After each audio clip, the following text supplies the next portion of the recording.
ñu defee woon suñu marche bi nga xamante ni amoon na loon nañ ko depuis le 13 janvier avril 2025 di ci sant journalistes yi waaye di ci sant sénégalais yëpp ci seen engagement ak seen mobilisation tey fas yéene nañ amalaat beneen conférence de presse ngir wax ci jafe-jafe yi nga xamante ni ñoom ñooy continuer di wéy foofu nga xam ne moom mooy di Palestine te communauté internationale bi yëpp amaana am na ñu ciy yëngatu waaye yëngatu bi dafa xaw a néew lool dafa timide lool moo tax tey ñu fas yéene génnaat di wan li nga xamante ni moom mooy tolluwaayu métit bi tolluwaayu tiis bi nga xamante ni moom moo nekk di am di continuer di wéy foofu nga xamante ni moom mooy Palestine. Conférence de presse bi nag nii lay tëddee dinañu fas yéene def déclaration boo xamante ni la coalition sénégalaise pour la cause palestinienne dinañ ko amal ci ñaari fànn ci benn version française ci suñu nattango Saliou Bokoum fas yéene que lire beneen bi tamit niñ koy war a def ci kàllaama wolof suñu mag suñu nijaay Assane Seck fas yéene que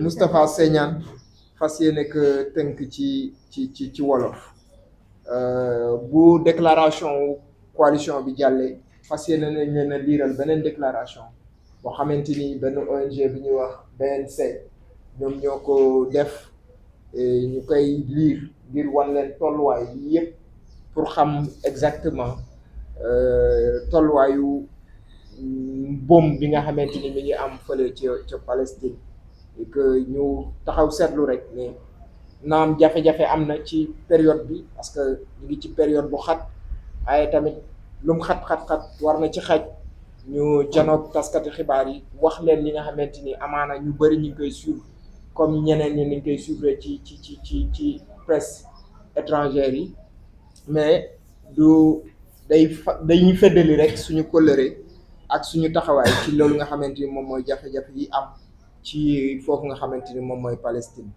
damay bàyyi sama naataango Sadou mu ñëw defal ñu liiral ñu déclaration bi en français.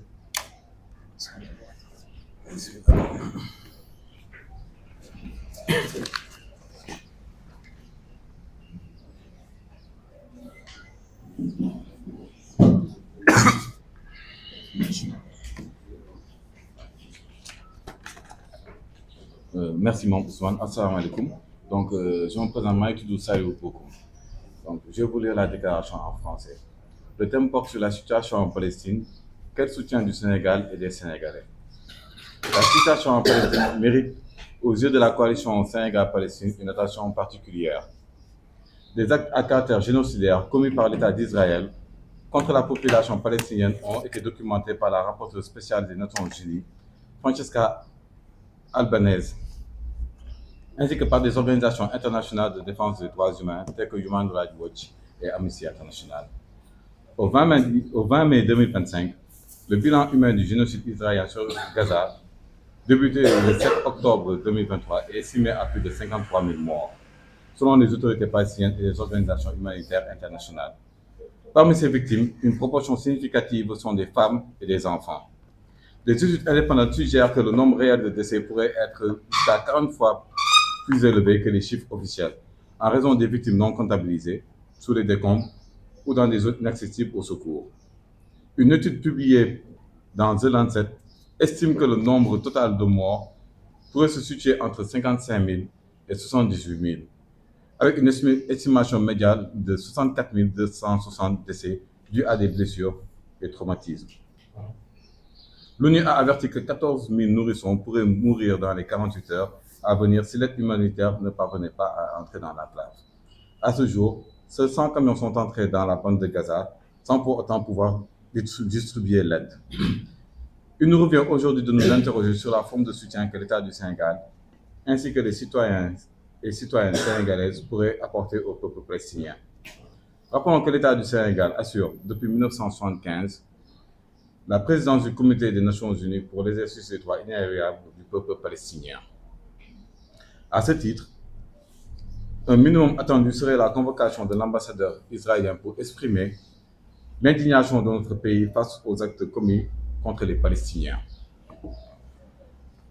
En ce qui concerne le soutien que les Sénégalaises et les Sénégalais peuvent manifester, il devrait se traduire par le rejet systématique des largesses de l'ambassade d'Israël, des dons qui sont indirectement financés sur le sang des Palestiniens, mais aussi par la confiscation des terres et de leurs biens.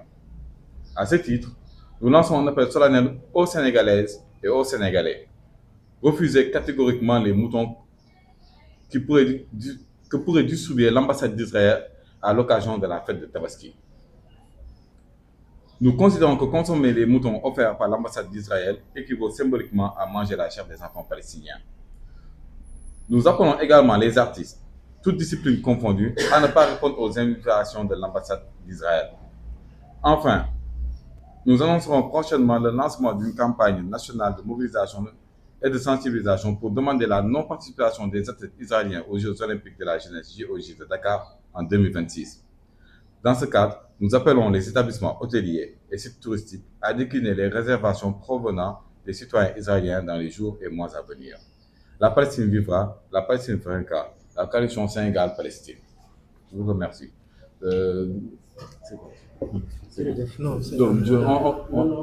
Salut beaucoup. Je vais laisser la parole à notre confrère Imam Moustapha Segnane, avec qui puisse faire la version en Wolof. Segnane.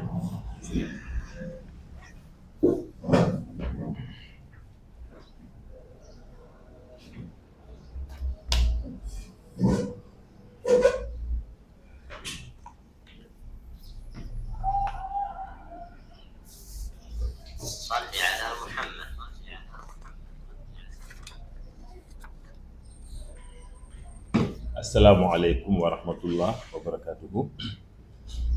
maa ngi tudd Moustapha Segnane di membre ci coalition Sénégal Palestine. xam ngeen ni depuis at ak lu topp mi ngi nii réewum Israël di def li muy def ci noot doomi Palestine, di rey di boom di màbb ak a yàq.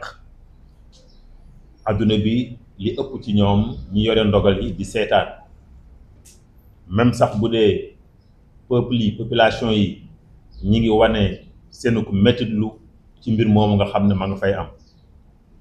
loolu moo tax ñun fii ci Sénégal coalition bi nga xam ne mooy dox ci wàllu àq ak yelleefu doomu Palestine seetlu ne nguuru Sénégal ak waa Sénégal am na taxawaay bu bees bu ñu war a amal. loolu moo waral ñu def ay jàngat yoo xam ne ñi ngi ko jëlee ci Human Rights Watch ak Amnesty International ak yeneen mbootaay yi nga xam ne ñi ngi ci terrain bi di def lu ñuy tuddee sàmm àq ak yelleefu doomu aadama. ñu seetlu ne ci jàngat yooyu ba barki démb di 20 mai gis nañu ne lu mat fukki ju nekk ñett ci doomu Palestine boom nañu leen diggante octobre 2023 ak barki démb. njàngat boobu sax li mu wane mooy lim bi ëpp na loolu. lim boobu mooy lim bi nga xam ne gis nañu seeni néew. bi ñu xaymaa ñi nga xam ne ñi ngi ci suufu taax yi ñu màbb mat na fukki junni ak juróom-ñett ci ay junni yoo xam ne dee nañu ci doomu Palestine, rawatina ci barab bu ñuy tuddee Gaza. loolu benn njàngat la. ñaareelu njàngat bi mooy gis nañu ne lu mat